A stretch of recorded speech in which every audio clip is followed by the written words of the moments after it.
Thank you for that reporting. I want to bring in now Democratic Senator Tammy Duckworth of Illinois, who has pushed for Mr. Frerichs' release. Senator, thank you so much for being on the show this afternoon. Thank you for having me on. It's a wonderful day. So tell me more about this. I have a bunch of questions for you, but let me start with Mr. Frerichs' condition right now. Do you have any idea how he's doing?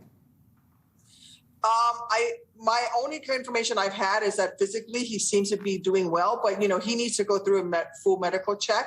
That'll be his next step, will be to go to a U.S. military medical facility, most likely somewhere in Germany, I would think.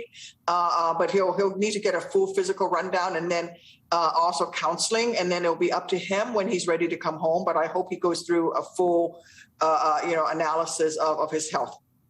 We understand you spoke with President Biden about this exchange. What was your message to him?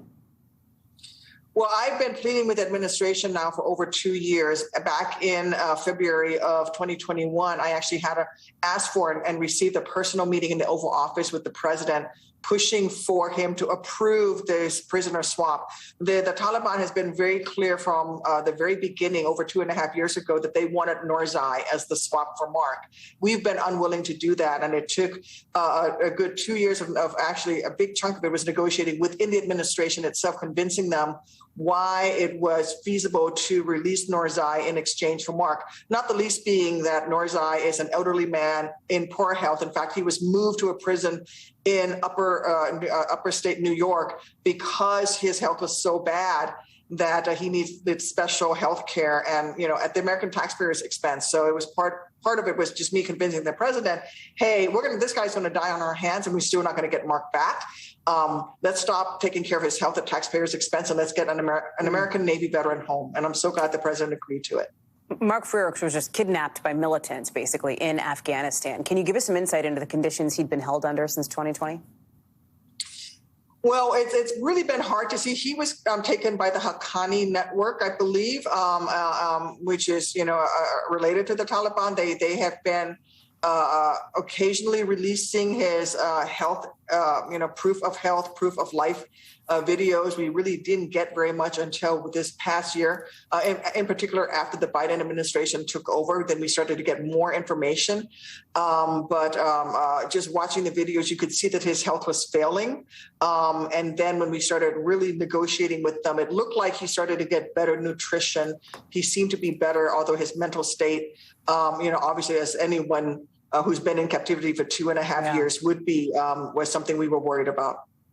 There is sometimes a discussion, I think often this is part of the subtext here, when there is discussion or an actual prisoner swap that happens of what kind of a precedent does this set as it relates to maybe hostile actors overseas who are looking to capitalize on Americans being in their countries or on their territory. Help us understand why this felt like something that has been so important to you. I know obviously has been important to the Frerichs family. Well, first and foremost, it was important to me because I've been shot down behind enemy lines. I took it very personally. This is my constituent. He's from Lombard, which was also part of my old congressional district. I've been representing his family now for 10 years.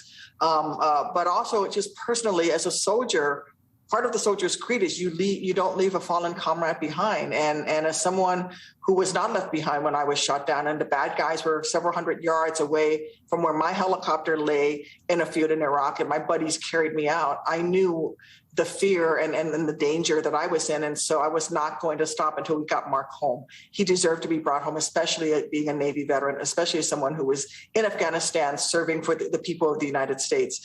And so it for me was very, very important to work on this to get him back. The other thing, speaking of the prisoner swap, in July of this past year, the president did something that I thought was very meaningful, which is he signed a new executive order that created ways to impose new costs, extensive costs on any terrorist organizations, any criminal groups, any malicious actors who might think that they could start taking U.S.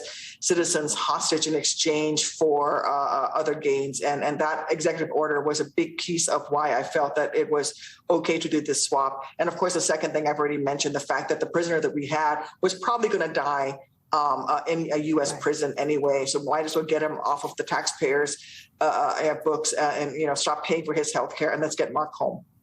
Senator Tammy Duckworth. Senator Duckworth, thank you for being on what I know is an important day for you, for the Frerichs family. We hope to have you back on the show. Obviously, a lot of other topics to talk about sometime soon. Appreciate it.